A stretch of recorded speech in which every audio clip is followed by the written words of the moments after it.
Welcome to the second week of Hurry Up High School Huddle. This is Anniston Star Preps writer Brandon Miller back with our columnist Joe Medley.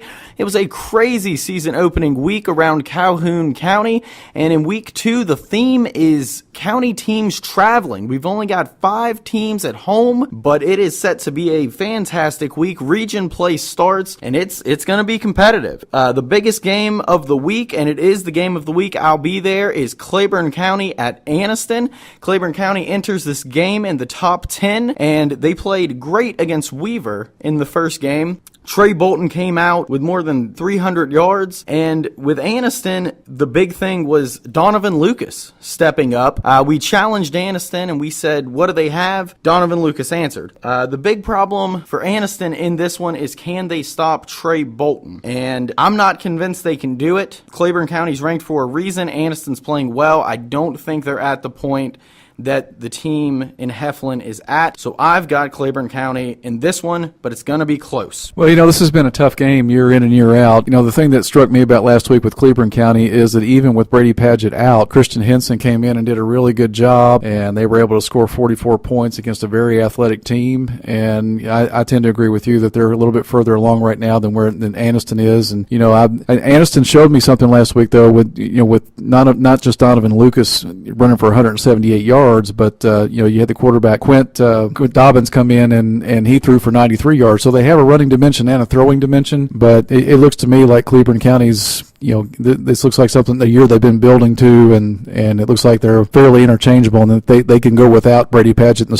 still put up a lot of points against a good team. So I would go with them too. And coming up next, we'll talk about Alexandria and Cherokee County. Alexandria played a really tough game last week against a 5A opponent, Etowah. It was a real defensive struggle, and it came down to punting the ball into the back of a protection guy, an up guy. So this week they're playing against Cherokee County, a team in their own region, and Cherokee County is obviously struggling. They got beaten pretty handily last week by Piedmont, and I think this is kind of the week that Alexandria breaks out. And Luke Tucker, I think, will have a little bit better week than he had last week. Last week he didn't throw for a whole lot of yards in that game, and but again they're going up against a 5A opponent. It was a pretty defensive struggle, and this week I kind of see him breaking out. Joe, I agree with what you said there. It seems like Cherokee County's still down a little bit. They haven't rebuilt to where they need to get to. With Alexandria, we saw a lot against Aniana, which we keep going back to. But Luke Tucker is going to get there definitely sooner than later. And I think they're doing a great job replacing all of the seniors that they lost from last year. And, they're going to come out and they are going to start 1-0 in the region because they're playing good football right now. Next up, we've actually got Coosa Christian at Donahoe. This game is the second week of the region. Donahoe came out, wasn't able to get the win last week against Valleyhead, lost 20-12, and Donahoe just didn't play well. Just flat out, they didn't play well. Chris Carr definitely looks the role of a quarterback, but he had some jitters, and he's better than he did play. Saying that, this is a game that Donahoe has won the past 9 years, and this week it's going to be the same that it's been in the last 9 weeks. Donahoe's going to bounce back. They're going to get this win, and then they're going to move on to week 3, looking to try to pick it up to get back in the postseason. Yeah, Donahoe last week, it was just that first game of the season, and some teams have better first games of the season than others, but there were a lot of mistakes in that game. They had a center quarterback exchange apparently that led to a safety, and they gave up 219 yards rushing too. But they're playing a not great opponent this week, and a team that they've had a lot of success against, and so I tend to see Donahoe coming out ahead on this one too. Next up, we got Jacksonville at Hoax Bluff, and boy, Jacksonville looked awfully impressive last week. Obviously, it's against a team 2 classifications down in Pleasant Valley.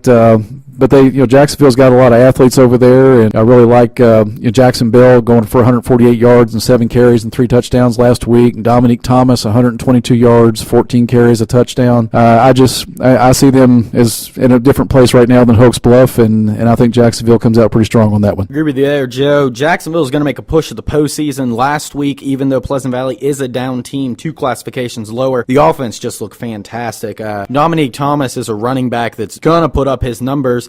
And last week, Jackson Bell just kind of took over the show, and nobody else really had a chance to do anything. In this Hoax Bluff game, last year, Jacksonville scored 30. This year, I'm expecting them to score more than 40, getting the win. Next up, we go back to Class 1A. We've got JCA at Collinsville. I loved what JCA did the first week. They came out, they dropped 40 points and got the win, but at the same time, Collinsville is one of the better teams in this region. Like I said, I like what JCA is doing, but Collinsville is just too strong, and I think Collinsville is going to get this win. Yeah, I tend to see it that way too. It's Collinsville again is just in a different place right now. They're awfully strong, and JCA I think is a team that's going to be competitive for a playoff spot out of that region. But right now Collinsville is looking like the class of that region. Next up, we're looking at Ohatchee and Fultondale. And Ohatchee, I wondered about them going into last week. Again, physically, how far along are they? And I think it kind of showed against White Plains that they're still kind of growing up physically over there. White Plains was physical with them. They were able to run on them. And, that I think that, this week they're going up against a much stronger opponent in Fultondale. Obviously, Fultondale doesn't have Ardarius this year, but Fultondale has some athletes over there. And I tend to think them as being in a different place than Ohatchee right now. And so I would tend to go with Fultondale. Yeah, this is going to be a game we're kind of going to see where Ohatchee stands. It's a hard region battle. As Joe mentioned, Ardarius Stewart is no longer at Fultondale. I know his younger brother is stepping up. He's one of their big players now. But this is just a really hard game on the road to have in week 2. If Ohatchee does come out, play well, and if they get the win, we're going to learn a lot about what they're capable of doing this year. But right now, what they need to worry about is just bouncing back from week 1 and,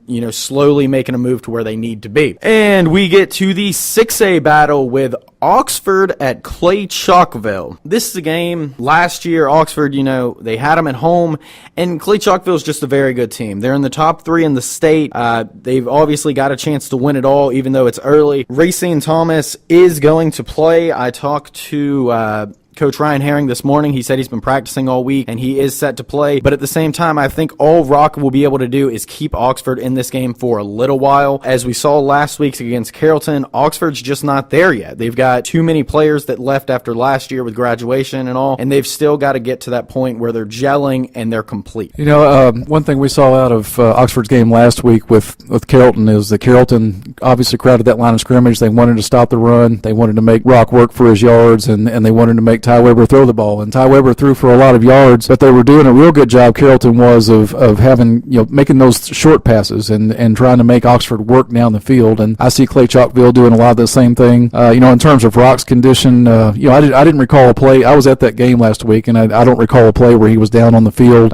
Coach Herring said after the game that Rock could have come back in, but the way that game played out, Oxford pretty much needed to throw the ball and catch up anyway. So I don't think it was really a serious situation with Rock, and he's going to go out and he's going to have to work really, really hard this week against a really good team that's going to try to make him run the ball or make him work for his yards. Looking ahead, we've got Asheville at Piedmont this week, and boy, I'll tell you what, Piedmont just keeps rolling. 57-13 last week over a not great Cherokee County team, obviously, but it looks like Piedmont is not missing a step. They're playing 2 quarterbacks with Tyler Lusk and Ty Sparks, and it seems like whatever they put on the field right now is working, and I think they're stronger than Asheville. I'll keep this one short and simple. I'll continue to take Piedmont until they lose a game. As Joe mentioned, 57-13, that's just absolute domination. Piedmont will get challenged by leads. Past that, maybe sacks. I think they're shoulders and head above everybody else. Next up, we go to Pleasant Valley at Ranburne. And I gotta tell you, even though Pleasant Valley, the scoreboard didn't show it against Jacksonville, they had moments where they were playing well. The score was 7-7 at the end of the first quarter. There were some good drives late in the game. But the thing is, Ranburne, if you bear with me here for a minute, Ranburne tied Bowden, Georgia in a half during their Jamboree game, and last week Bowden, Georgia handled Woodland very easily. So right now I'm kind of looking at that and I'm making connections that may not need to be made, but I'm taking Ranburne in this one because of that connection. I'm anxious to see what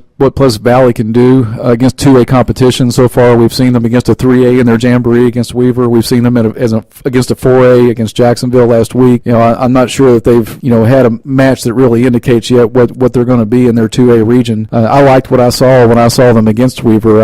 I think Lucas Ford's a nice quarterback, and they've got some guys that he can throw to. I like both of their running backs, Lewiski and Bean, and I'll be interested to see what they can do against a 2A team. Ranburne, it kind of surprises me to hear that they did that well against Bowden, mainly because I have some sense of what Ranburne lost last year, in particular the quarterback Jared Edwards. So I'll be interested to see what they've got to put on the field this year, and interested to see what Pleasant Valley can do against a 2A team. Ranburne is at home, so I might tend to lean that way at this point, but I kind of see both of those teams as being the teams that are kind of fighting for the 3rd and 4th spot in that region, and there are other teams that fit in that category. Coming up next, we got White Plains at Sac. Sacs. Boy, I tell you what, Sacs looked really good last week and against Welborn. I thought coming out of Welborn's Jamboree, the Champions Challenge, that they looked awfully good in that game, and we give Sacs a better game than they did. But Sacs was strong, and White Plains. It's this matchup every year tends to come down to Sacs usually having more athletes than White Plains has, and even though White Plains had a pretty good nice game last week against Ohatchee, I tend to think Sacs has more athletes and comes out ahead at home. I agree with you there, Joe. Watching Sacs last week, it was unbelievable. Trey Smith basically just had his way with Welborn's defense, and then when he chose to hand it off, whether it was Devontae Young or Calvin Figueroa, they went where they pleased as well. But the thing about this matchup is these are the two teams that really raised some eyebrows. White Plains came out. They did what they had to do against Ohatchee, and honestly, I didn't expect them to play as well as they did against Ohatchee. Johnny Bynum had 3 touchdowns, and they did play well. In this one, though, with Sacs at home, as you said, they just have too much.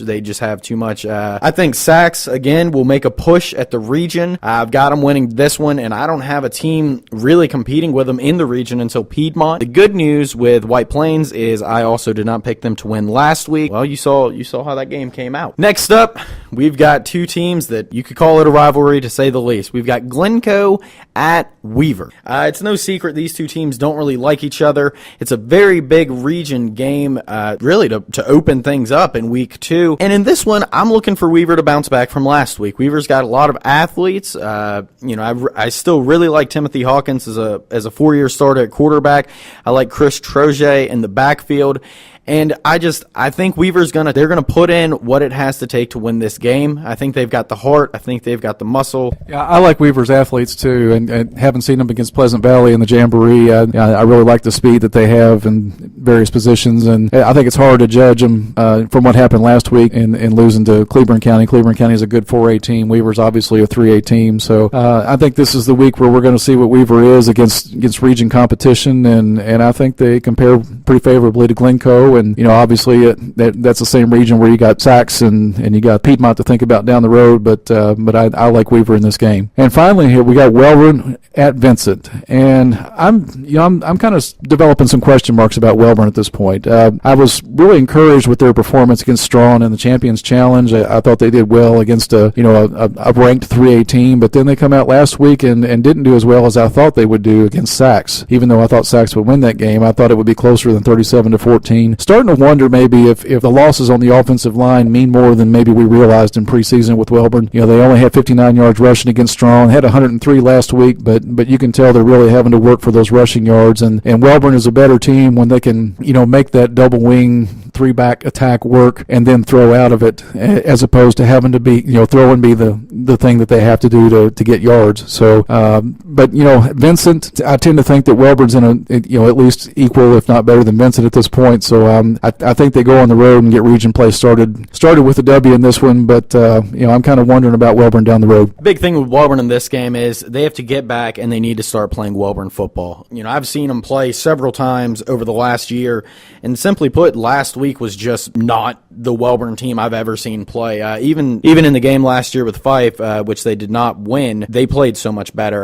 The offense has to kind of keep going, and as Joe mentioned, the offensive line really has some question marks. But at the same time, they're hard workers out there in Welborn. I know they've been out on the practice field this week. They've been trying to get it better, and it's questionable to say that anybody in this county loves football more than they do in Welborn. So I think they'll get it together. I think they'll go up to Vincent. They may surprise Vincent, by winning the game, but at the end of the day, a win's a win. And that'll wrap it up for week 2 of Hurry Up High School Huddle. Just as I said last week, no matter where you guys are traveling to, cheer your teams on hard. Have a safe trip and enjoy the weekend and bring in the applause.